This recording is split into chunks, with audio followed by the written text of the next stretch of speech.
नमस्ते बच्चों, मैं राजश्री स्वामी, सहायक आचार्य राजनीति विज्ञान, राजकीय महाविद्यालय श्री डूंगरगढ़।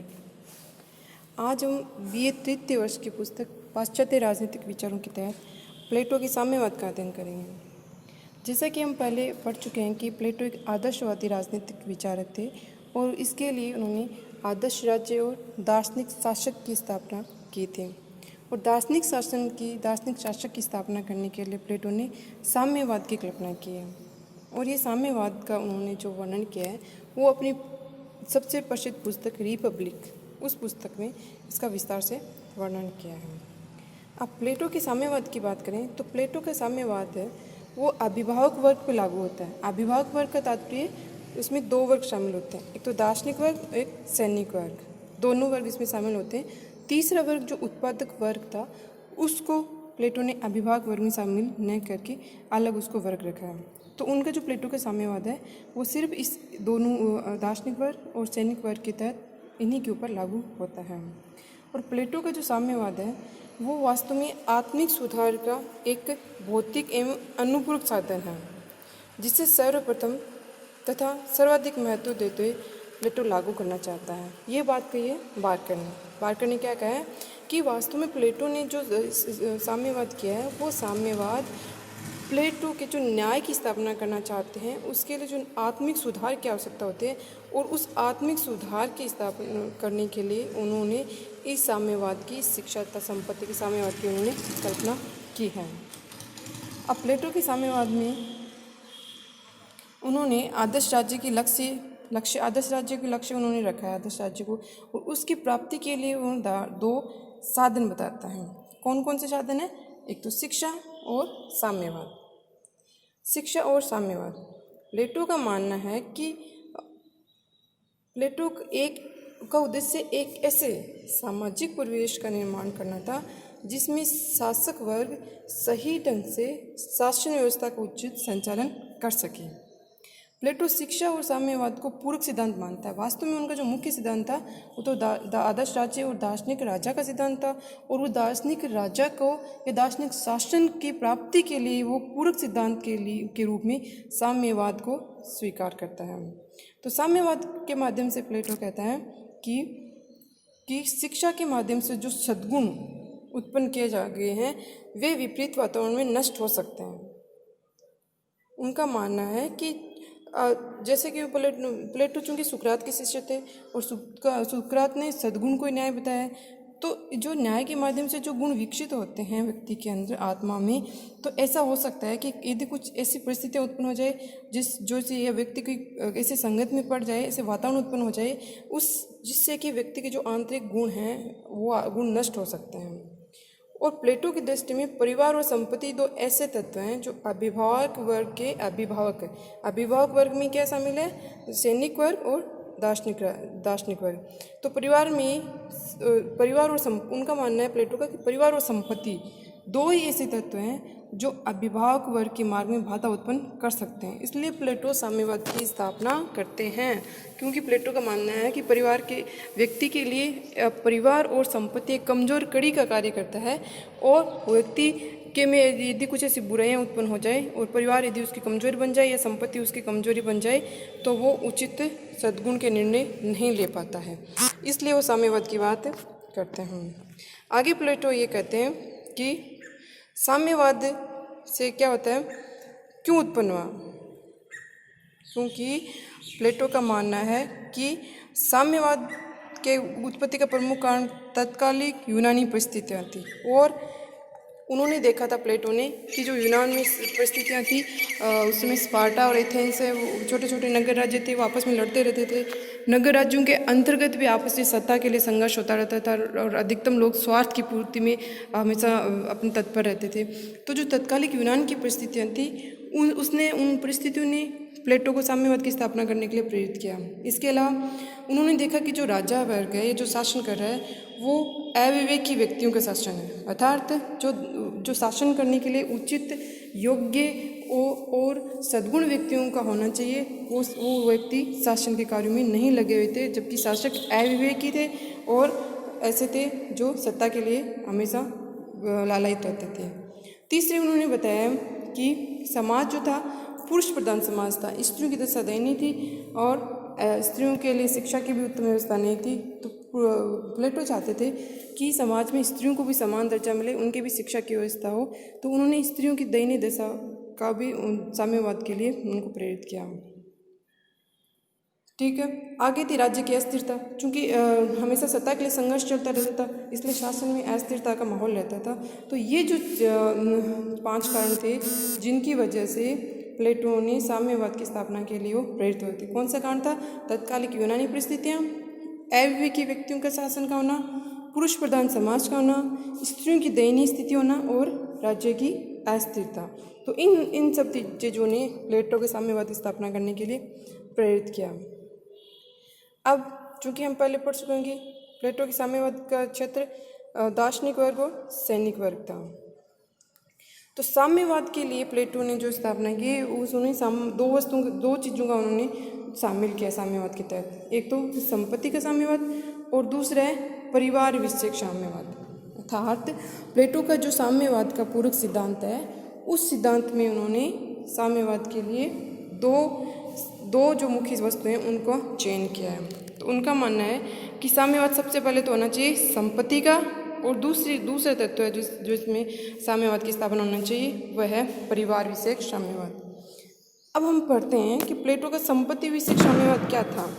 प्लेटो का संपत्ति विषयक साम्यवाद ये कहता है कि जिसमें कुछ विशेषताएं हैं, हम पढ़ते हैं। सबसे पहले ये कि संपत्ति के साम्यवाद के मूल में प्लेटो का ये मानना है कि व्यक्ति का आर्थिक जीवन स्वार्थप्रद होता है, और जहाँ स्वार्थ होता है वहाँ विवेक नहीं रह सकता, और शासक वर्ग को अधिकतम विवेकी होना आवश्यक है। तो प्लेटो का यह मानना है कि स्वार्थ से ऊपर उठने के लिए और ऊपर उठने के लिए व्यक्ति को आर्थिक जीवन में, उसके जीवन में संपत्ति का महत्व कम होना चाहिए, इसलिए संपत्ति के साम्यवाद की बात करते हैं। दूसरा बिंदु उन्होंने दिया है कि प्लेटो के अनुसार अभिभावक वर्ग को आर्थिक जीवन से वंचित रखने के लिए इस संपत्ति का नहीं, वह कहता है कि शासक सैनिक वर्ग को संपत्ति का निषेध ही होना चाहिए। उनका मानना है कि अभिभावक वर्ग के लिए संपत्ति को वंचित करने के लिए साम्यवाद की स्थापना की जाती है, ताकि वो अपना कर्तव्य का पालन कर सकें, और संपत्ति के जो कम बढ़ाने के तौर तरीकों में अपने आप को खपाने के बजाय उन्होंने शासन, जो व्यक्ति है दार्शनिक वर्ग के, उनको शासन कार्य में, राज्य की सेवा में अपने आप को तत्पर कर रखना चाहिए। और तीसरा उन्होंने कारण बताया है साम्यवाद का कि उसमें यह कि शासक वर्ग के पास केवल उतनी संपत्ति होनी चाहिए जिससे उसके जीवन यापन के लिए आवश्यक हो। ज़्यादा संपत्ति यदि होगी तो व्यक्ति को ये चिंता रहेगी कि वो अपनी संपत्ति की रक्षा कैसे करे, तो वो अपना कर्तव्य उचित तरीके से पालन नहीं कर पाएगा। इसलिए शासक वर्ग के पास केवल उतनी संपत्ति होनी चाहिए जिससे उसका जीवन यापन आराम से हो सके। और अभिभावक सरकारी आवास में निवास करेंगे, सरकारी भोजनालयों में भोजन करेंगे, सरकारी औषधालयों में इलाज करवाएंगे। प्लेटो संपत्ति के साम्यवाद द्वारा अभिभावक वर्ग को धन के आकर्षण से मुक्त करना चाहते थे। जिस तरह से हम सेना में व्यवस्था देखते हैं कि सेना में प्रत्येक अधिकारी या कर्मचारी, जो कितना ही बड़ा अफसर क्यों न हो, वो उनके लिए एक सामान्य कॉमन व्यवस्था होती है कि वो उनके लिए एक जो मेस होती है, सब भोजनालय होता है, वो सबका एक कॉमन भोजनालय होता है, सबके लिए हॉस्पिटल अलग वही हॉस्पिटल होता है, और उसी हॉस्पिटल में वो इलाज कराते हैं, चाहे कितना ही बड़ा अधिकारी या व्यक्ति हो। तो इसी तरह से प्लेटो चाहते हैं कि जो अभिभावक वर्ग है उनको संपत्ति से दूर रखा जाना चाहिए, ताकि वो संपत्ति से उत्पन्न होने वाली जो कमजोरियां हैं उनसे भी वो दूर रह सकें। तो उनके पास कम से कम संपत्ति हो, इतनी संपत्ति हो कि वो अपना जीवन यापन आराम से कर सके, और यदि वो बीमार हो तो वो सरकारी अस्पताल में दिखाने जाएं, और भोजन के लिए उनके लिए सरकार की तरफ से भोजनालय की व्यवस्था हो, और बाकी निवास के लिए सरकार की तरफ से आवास की व्यवस्था हो। तो इस तरह से व्यक्ति को जब सरकार की तरफ से सारी सुविधाएं मिलेगी तो उसे निजी संपत्ति रखने की आवश्यकता महसूस नहीं होगी। अब प्लेटो ये चाहता है कि जो संपत्ति का साम्यवाद है वो एक तरीके से संपूर्ण शासक वर्ग और संपूर्ण अभिभावक वर्ग के लिए हो।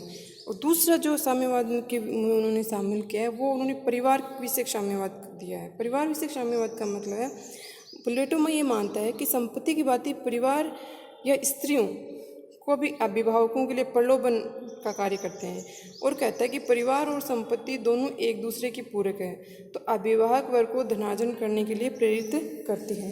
व्यक्ति परिवार में रहेगा, उनके अपने घर में बीवी बच्चे होंगे तो वो कोशिश करेगा कि उनको अधिक से अधिक अच्छी से अच्छी सुविधाएं उपलब्ध कराएं, तो उन सुविधाएं उपलब्ध कराने के चक्कर में वो अधिक अच्छी संपत्ति अर्जित करने का प्रयास करेगा, और जब अधिक संपत्ति अर्जित करने का प्रयास करेगा तो हो सकता है वो गलत रास्तों को भी अपनाने की कोशिश करें। तो इस तरह से जो राजनीतिक अभिभावक वर्ग है वो बुराइयों में फंस जाएगा।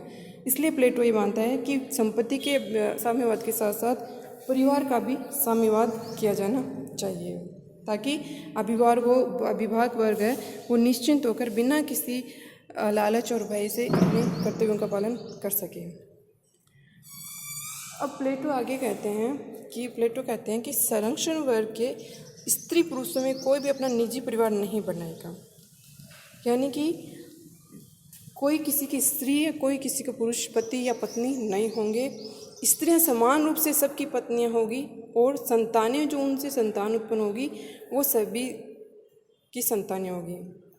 न अर्थात चूँकि प्लेटो ये चाहते थे कि जो राज्य की जनता हो वो अधिक से अधिक बुद्धिमान और श्रेष्ठतम हो, तो इसके लिए उन्होंने साम्यवाद की कल्पना की, ताकि जो समाज के या जो देश के विद्वान हैं, बलिष्ठ है, शारीरिक और मानसिक दृष्टि से जो श्रेष्ठ पुरुष हैं और जो श्रेष्ठ महिलाएं हैं, उन्हीं में संपर्क स्थापित किया जाए, और उन संपर्क स्थापित करने के पश्चात जो संतान की उत्पत्ति हो वैवाहिक विवाह के बजाय उन स्त्री और पुरुषों मध्य जो यौन संबंध से उत्पन्न होने वाली संतानें होगी, उन संतानों को राज्य जैसे ही संतानें उत्पन्न होगी उसे राज्य अपने नियंत्रण में ले लेगा।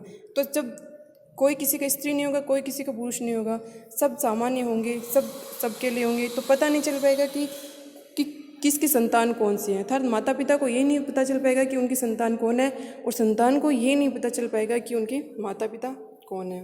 तो इस तरह से जो नई पीढ़ी उत्पन्न होगी वो श्रेष्ठ भी होगी और संकीर्ण स्वार्थों से और संकीर्ण जो बंधन है, पारिवारिक बंधन है, उनसे भी दूर रहेगी, क्योंकि सब आपस में एक दूसरे से संतान होगी और सब एक दूसरे के माता पिता होंगे। किसी को पता ही नहीं होगा कि हमारी संतान कौन है, हमारे माता पिता कौन है। तो इस तरह से प्लेटो परिवार के साम्यवाद की बात करता है। इसमें वो क्या कहते हैं कि जो वैवाहिक संबंध होंगे उन पर राज्य का नियंत्रण होगा। राज्य ये निश्चित करेगा कि कौन श्रेष्ठ पुरुष और कौन श्रेष्ठ महिलाएं हैं, उनका आपस में संपर्क बनाया जाए। यौन क्रियाएं जो होगी वो अल्पकाल के लिए होगी और उन पर राज्य का पूर्ण नियंत्रण रहेगा, यानी राज्य ही निर्धारित करेगा कि किस तरह से व्यक्ति और पुरुष, स्त्री और पुरुष जो है वो उनके मध्य संपर्क स्थापित किया जाए। प्लेटो कहता है कि परिवार का मोह संपत्ति के मोह से भी अधिक प्रबल होता है। संपत्ति के मोह से तो एक बार व्यक्ति फिर भी अपने आप को तोड़ लेता है, लेकिन अपनी संतान से, स्त्री से जो मोह है व्यक्ति का, वो उनसे उबर नहीं पाता है, इसलिए वो परिवार के साम्यवाद की बात करते हैं। प्लेटो आगे ही कहते हैं कि जो साम्यवाद है उसके माध्यम से अभिभावक वर्ग को संपत्ति व परिवार अर्थात कंचन कामनी के मोह से दूर रहना चाहिए। और सामान्यतः ये कहा जाता है कि कंचन और कामिनी यानी कि जो धन संपत्ति और स्त्री हैं वो उनकी वजह से संघर्ष या लड़ाइयाँ इतिहास में लड़ाइयाँ होती है। तो प्लेटो कंचन और कामिनी को शासक वर्ग से दूर रखना चाहते हैं। सेबाइन इसको आगे स्पष्ट करते सेबाइन लिखते हैं कि शासन में रक्षा कार्य करने वाले व्यक्तियों को आर्थिक गतिविधियों से दूर रहना चाहिए ताकि वे निष्ठापूर्ण अपने कर्तव्यों का पालन कर सकें और अर्थ और काम से वो अपने आप को दूर बनाए रख सकें और अर्थ और काम की जो भी क्रियाएं होगी वो पूर्ण रूप से राज्य द्वारा संचालित होगी, उन पर राज्य का नियंत्रण होगा। तो इस प्रकार से प्लेटो ने जो अपने साम्यवाद की स्थापना की है उनमें ये विशेषताएं उन्होंने बताई हैं कि प्लेटो का साम्यवाद आर्थिक न होकर सामाजिक है, जो आर्थिक न होकर राजनीतिक है।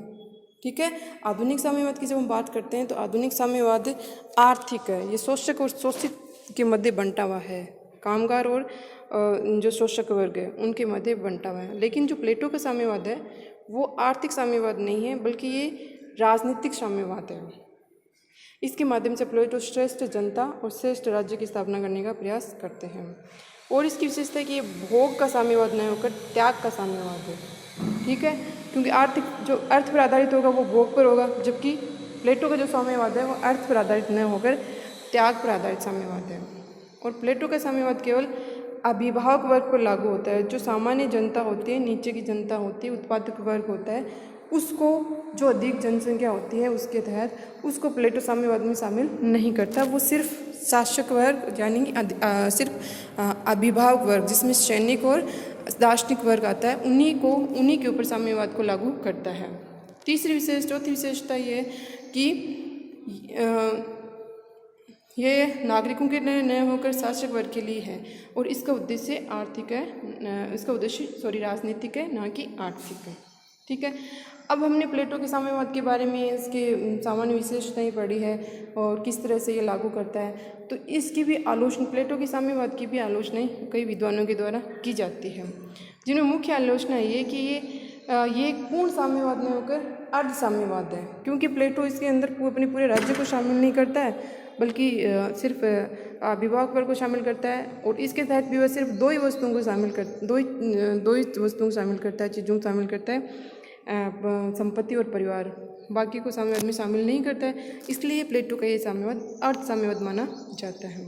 दूसरा, इसकी आलोचना की जाती है कि एक नकारात्मक है, क्योंकि अभिभावक वर्ग को परिवार और संपत्ति से वंचित कर देता है और किसी व्यक्ति के व्यक्तित्व का संपूर्ण विकास तब भी संभव है जबकि वो उसका अपने परिवार के साथ उसमें स्नेह भी हो, प्रेम भी हो और वात्सल्य जैसे करुणा के गुण भी हो। लेकिन प्लेटो व्यक्ति को इन सब गुणों से अलग रखकर उसको संपत्ति से भी वंचित कर देता है और परिवार से भी वंचित कर देता है। आगे अरस्तु कहता है कि संपत्ति व्यक्ति की समुचित विकास के लिए आवश्यक है। ठीक है, क्योंकि संपत्ति एक व्यक्ति को प्रेरणा देती है कि वो निरंतर आगे बढ़ता रहे। यदि किसी प्रकार का कोई व्यक्ति के अंदर प्रेरणा की स्रोत ही नहीं होगा, न उसको परिवार से किसी प्रकार का प्रेम है, न उसको संपत्ति से कोई प्रेम है, तो वो एक आगे बढ़ने का जो एक साहस है, आगे बढ़ने के लिए व्यक्ति को निरंतर प्रगति करने के लिए प्रेरित करने या प्रेरणा का जो कार्य होता है वो नहीं हो पाता है। प्लेटो ने साम्यवाद में नैतिक पक्ष की अवहेलना की है, अर्थात जैसे कि प्लेटो ने इस जो परिवार का साम्यवाद किया है उसमें स्त्रियों के साम्यवाद की उन्होंने बात की है। तो ये नैतिक दृष्टि से कदापि उचित नहीं है कि एक स्त्री या पुरुष जो है बिना किसी प्रेम या स्नेह के उनके साथ यौन क्रियाएँ करवाई जाए और उनकी क्रियाओं पर राज्य का पूर्ण नियंत्रण हो। तो ये एक तरह से नैतिक पक्ष की अवहेलना है। आगे वो कहता है कि आगे इसकी आलोचना की जाती है प्लेटो की कि ये उत्पादक वर्ग पर लागू नहीं किया गया है जो राज्य की जनसंख्या का एक बड़ा भाग है। अर्थात ये बहुत ही सीमित साम्यवाद हो गया है प्लेटो का। जो दार्शनिक वर्ग और सैनिक वर्ग तो बहुत कठोर शिक्षा प्राप्त करने के लिए जो अंतिम वर्ग के रूप में चुने जाते हैं वो व्यक्ति शामिल होते हैं। तो जो अधिकतम जनसंख्या है जो उत्पादक वर्ग में शामिल रहती है उनको प्लेटो ने अपनी साम्यवाद में शामिल नहीं किया है। तो एक बहुत बड़ा वर्ग जो जनसंख्या का वो साम्यवाद से छूटा हुआ है, पीछे ही रखा गया है प्लेटो के द्वारा।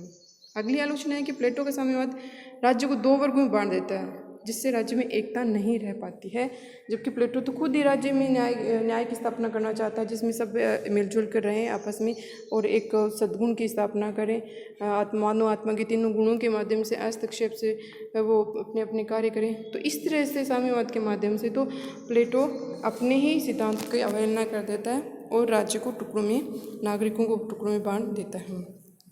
अब आगे हम प्लेटो के साम्यवाद और आधुनिक साम्यवाद में अंतर की बात करें तो जो प्लेटोवाद है वो एक नैतिक दर्शन है, जबकि आधुनिक साम्यवाद है वो एक भौतिक दर्शन है। आधुनिक साम्यवाद को मार्क्सवाद भी कहते हैं। ठीक है, दूसरा अंतर ये है कि संपत्ति व परिवार का, प्लेटो संपत्ति व परिवार का साम्यवाद करता है जबकि आधुनिक साम्यवाद संपत्ति विषयक साम्यवाद है। ये सिर्फ इसमें संपत्ति शामिल की जाती है, परिवार को उन्होंने बिल्कुल एक निजी संस्था, आधुनिक साम्यवाद में परिवार को बिल्कुल निजी संस्था के रूप में माना है और उसमें राज्य का कोई हस्तक्षेप नहीं है, जबकि प्लेटो ने परिवार और संपत्ति दोनों में राज्य का हस्तक्षेप करके साम्यवाद की स्थापना करी है। तीसरा अंतर है कि ये 3 वर्गों पर आधारित है, जबकि 3 वर्ग है प्लेटो के साम्यवाद में, उत्पादक वर्ग, सैनिक वर्ग, दार्शनिक वर्ग और अभिभावक वर्ग के माध्यम से उन्होंने साम्यवाद के लागू किया, जबकि जो आधुनिक साम्यवाद है वो वर्ग के आधार पर नहीं बल्कि वर्ग विहीन समाज की स्थापना करने की कोशिश करता है। अगला अंतर है कि प्लेटो दार्शनिक वर्ग का शासन चाहता है जबकि आधुनिक साम्यवाद जो है सैनिक वर्ग का शासन चाहता है। प्लेटो का जो साम्यवाद है वो एक तरीके से प्लेटो का साम्यवाद जो एक तरीके से उच्च वर्ग का साम्यवाद है, जिसमें उच्च वर्ग को विशेष महत्व दिया गया है, जबकि आधुनिक साम्यवाद में श्रमिक वर्ग को विशेष महत्व दिया जाता है। अगला अंतर है कि प्लेटो के साम्यवाद का मुख्य उद्देश्य न्याय की स्थापना करना है, जबकि आधुनिक साम्यवाद का उद्देश्य न्याय की स्थापना नहीं करके आर्थिक समानता की स्थापना करना है। तो इस तरह से हमने प्लेटो के साम्यवाद का अध्ययन किया है। आज इतना ही पढ़ते हैं। धन्यवाद।